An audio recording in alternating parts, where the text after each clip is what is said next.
Hold on, hold on. It's Crook Mania. It is March Mania, man. Oh, my fault. I didn't do my intro, did I? Hold on. What it is, though. It's your boy Crook LDB Team 100. We in here, show. And today, guys, we got ranking every current NBA duo from best to worst. I want to thank you guys for watching. Thank you for tuning in.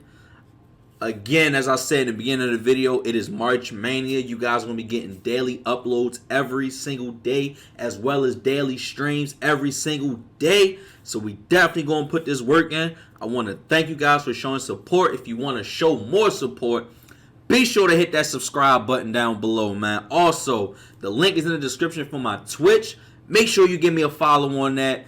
Daily streams. We were trying to get to 400 followers as well as 300 subs, man. They both are close. We are on the way. Thank you for the love. But without further ado, we going to get into this video. You know what I'm saying? Hi Rollers. Today we are ranking all 30 duos from each NBA team from best to worst. Now I'll be using my expert insight and analysis to really get into the finer details of this ranking system. And by expert insight and analysis, I mean using my emotions and lack of relevant information to subjectively rank these duos based on how I'm feeling at the moment. So with that being said, let's jump right into it.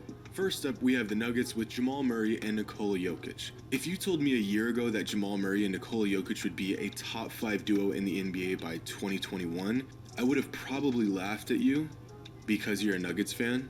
But also because I would have never I would put them as to make such a I would put them as great in just one season. I would put Jamal like I ain't gonna lie. Jamal Murray and Nikola Jokic, they showed me something last year. I became a fan of Jamal Murray after last year, bro. I really did. And I wasn't really watching any Denver games because they wasn't really giving Denver any play at first. Now they're starting to give Denver like their national TV recognition. But I didn't really know about Jamal Murray. I thought he was okay, but I didn't see the hype. Now after last year, oh yeah, I'm definitely tuned into Jamal Murray. So if I had to choose, I would say great. Best center in the NBA. Sorry, Sixers fans, the truth hurts. And Jamal Murray just took the leap in last season's playoffs, proving that he is the perfect wingman for the Joker. These guys are the real deal. And for that, we'll put them in the great tier. Yeah, exactly. Next, we have the Celtics with Jason Tatum and Jaylen Brown. Jason Tatum is I would put them as good. His potential is virtually endless at the moment. I would put them as good for right now. He has completely blossomed into this borderline star, but his progression has been super sneaky since because they gotta figure out the consistency. A legit superstar. They're not really consistent in yet. The great tier. Next, we have the Bulls with Zach good. LaVine and Lauri Markkanen. Young, dynamic, injury prone. Zach LaVine really showed his star potential last season. He's unquestionably the leader of the Bulls average team. And although Markkanen is even though Zach LaVine is severely underrated, back last season, I would do either good or I think average. It's fair to put them in the at least you tried tier. Not a big fan of this duo right now, but I am a big fan of today's sponsor, Wondershare Filmora 10. One of the most frequent questions I get comes from aspiring YouTubers.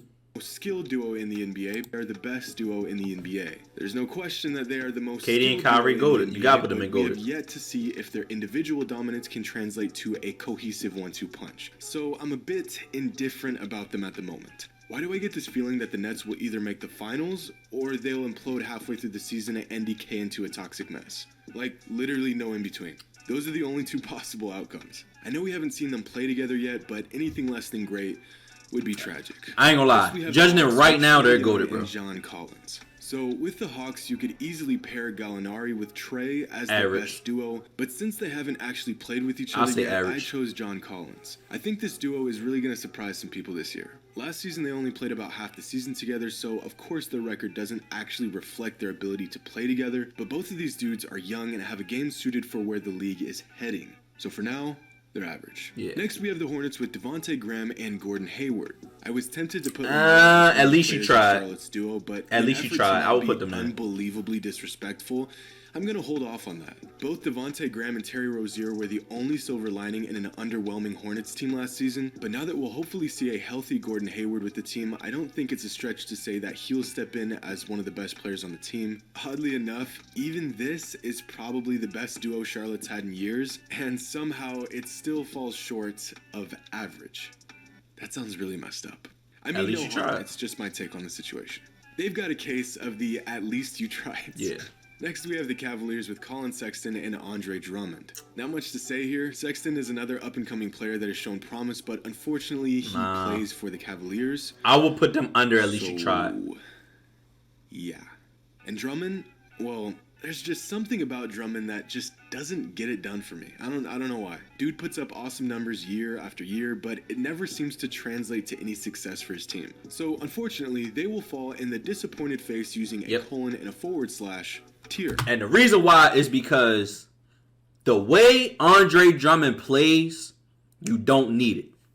Don't get me wrong. Andre Drummond will still give you 13 and 16, or he will give you 15 and 15. He will give he's capable. Honestly, he's capable of giving you 18 points and about 18 rebounds or 20 rebounds or something like that. But it's just his game. His game is not what teams are looking for now.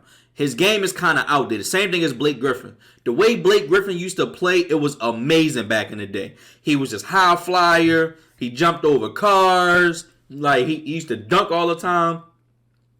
People not looking for that no more. People looking for, or I'll say scouts are looking for players that can stretch the floor, that can shoot the three. You feel what I'm saying? That can defend, that can pass, so on and so forth. So the high flying dunks and all of that, it's not really that no more. That's not really what the NBA's game is appealing no more. You know what I'm saying? Like, it's just not appealing no more. Now it's all about the 3-point line. You feel me? So super catchy title, right? I know.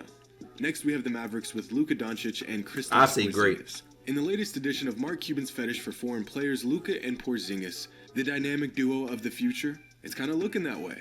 Luka is on pace to being one of the greatest players of all time, and a healthy Porzingis is an absolute menace. Honestly, one of the more underrated duos in the NBA right now. I say great. Although they haven't accomplished a lot yet, I'm going to put them in the great tier.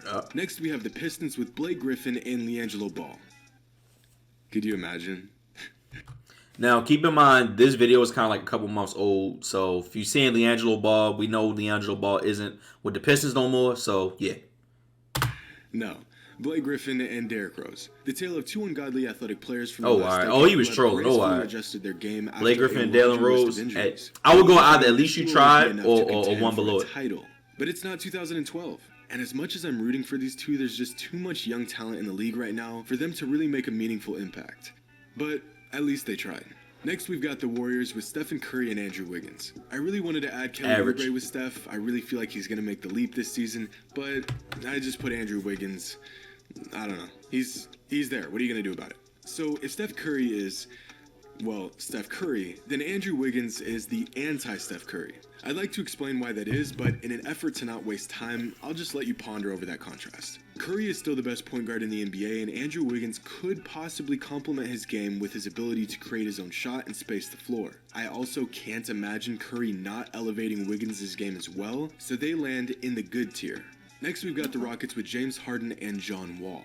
So I'd like to go into detail on why I think this duo has a shot at being extremely productive and cohesive. We all know how that turned out. With strip clubs, Harden probably won't be with the Rockets for much longer. And it's a shame. But them two together, I ain't gonna lie, I low-key like them. I probably would do good. Like Harden. Sure, Wall doesn't have much of an outside shot, but as a backcourt, they've got size, scoring ability. They can both create their own shot and create offense for their team. And if John Wall is even half the defensive player he was before his injuries, the Rockets will have a great perimeter defensive presence to offset Harden's lack of defense. But there are just far too many contingencies on this duo to merit a great tier ranking, so they fall in the good tier.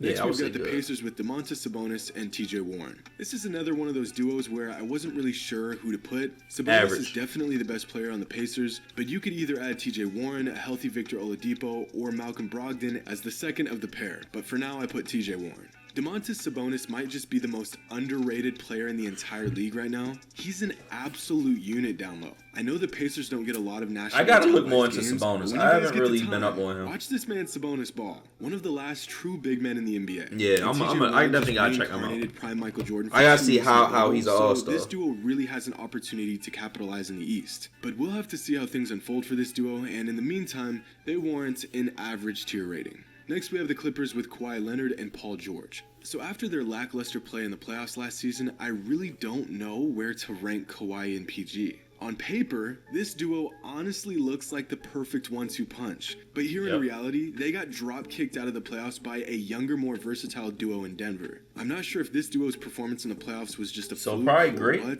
Kawhi is still a top 5 player in the league, and Paul George is... Well, at this point, I don't really know. For now, I want to put them in the good tier, but, I mean, come on, they're still great. Next, we have the Lakers with LeBron James and Anthony Davis. Not much to say here. Going into last season, they were headlined as the best duo in the NBA, and both AD and LeBron backed up the hype by delivering a championship in their first season together. Expect more of their dominance this season. Goated. They're absolutely goated. Yeah. Next up, we have the Grizzlies with Ja Morant and Jaren Jackson Jr. So with the Grizzlies, I say good. Tempted to pick Ja Morant with Jonas Valanciunas, but because of their incredible upside as a duo going into the season, I really like the potential of Ja Morant with Jaren Jackson Jr. Both just 21 years old and already showing signs of being the future to this franchise. But relative to some of these other duos, they still have work to do, so we'll put them in the average tier. Next up, Jimmy Butler and Bam Adebayo with the Heat. After a finals appearance last season, Jimmy Butler and Bam Adebayo both proved their star status and earned a title as one of the league's premier duos. Jimmy and Bam are pretty much what we thought Kawhi and PG would be. They check off every box and are honestly a great example of players whose numbers don't reflect their true value. I really want to put them in the GOATed tier, but considering they're the watered-down version of LeBron and AD, they will go in the great tier. Next, we've got the Bucks with Giannis Antetokounmpo and Chris Middleton. So here's a riddle for you guys. What do you get when you have a back-to-back MVP and a Defensive Player of the Year paired with an All-Star? Any guesses? You get a second-round exit. It's hard to really get an idea of just how good the Giannis-Middleton duo is since they've spent the last 2 seasons. It was either good or great. Either good or great. But then turn around and lose in the playoffs in ugly fashion. But they're both in their primes and have the talent to still make multiple deep playoff runs. So off to the good tier they go.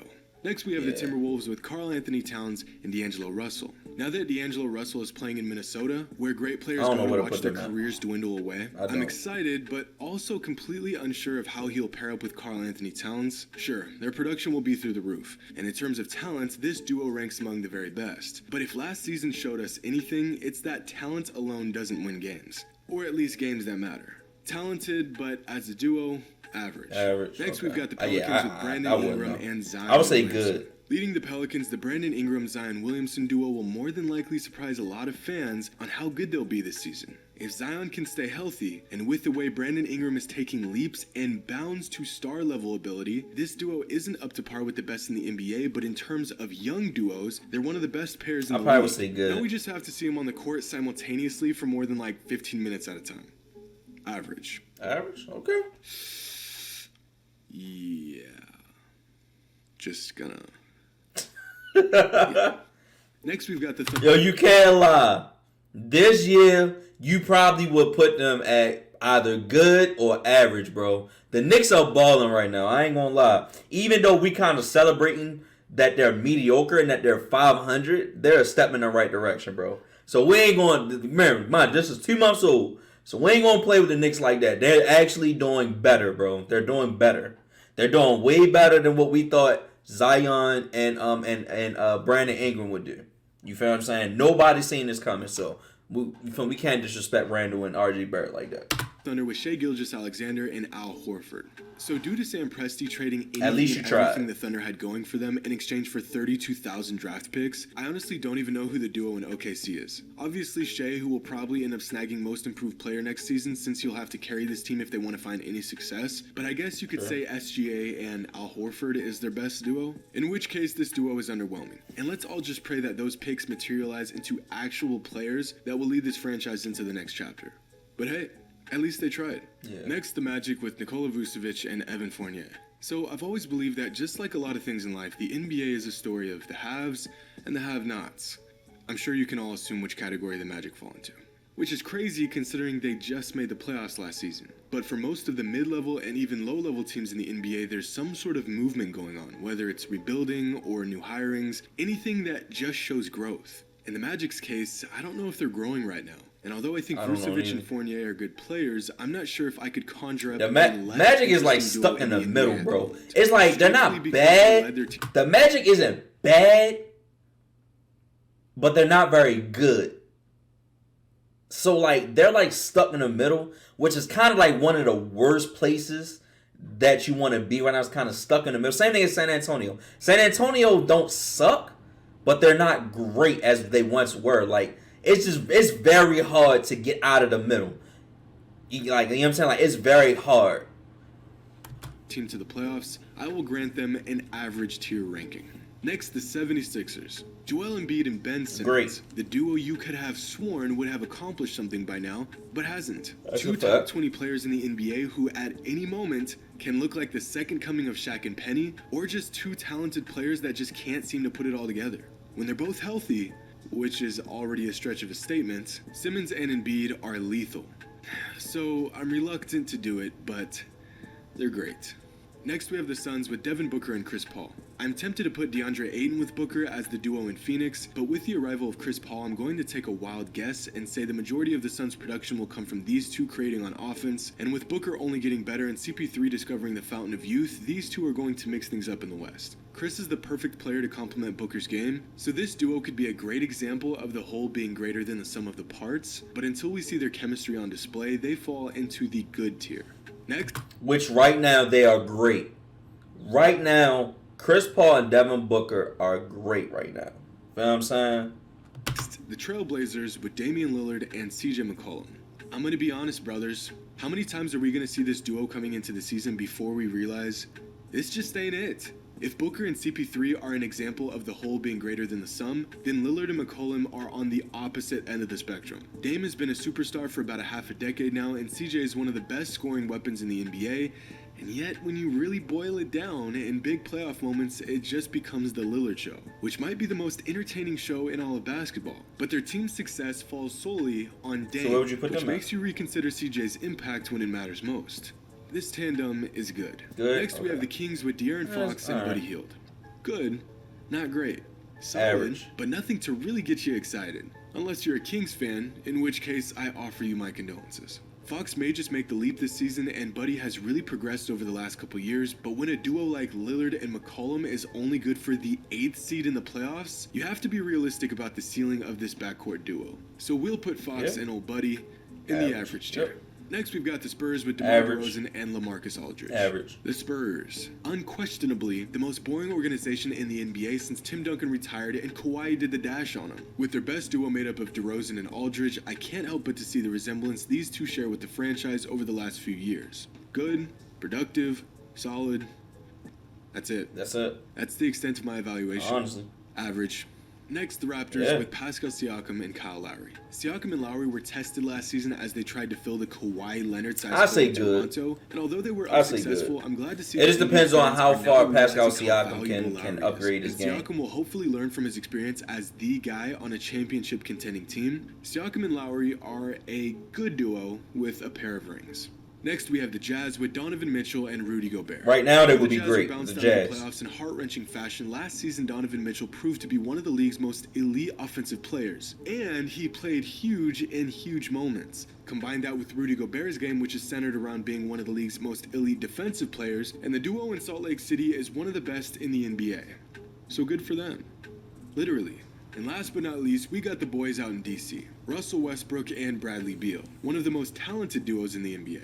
Acquiring Westbrook has granted Washington a one-way ticket to the playoffs. That I'm certain of. And in terms of production and entertainment value, I think this duo might just top the charts.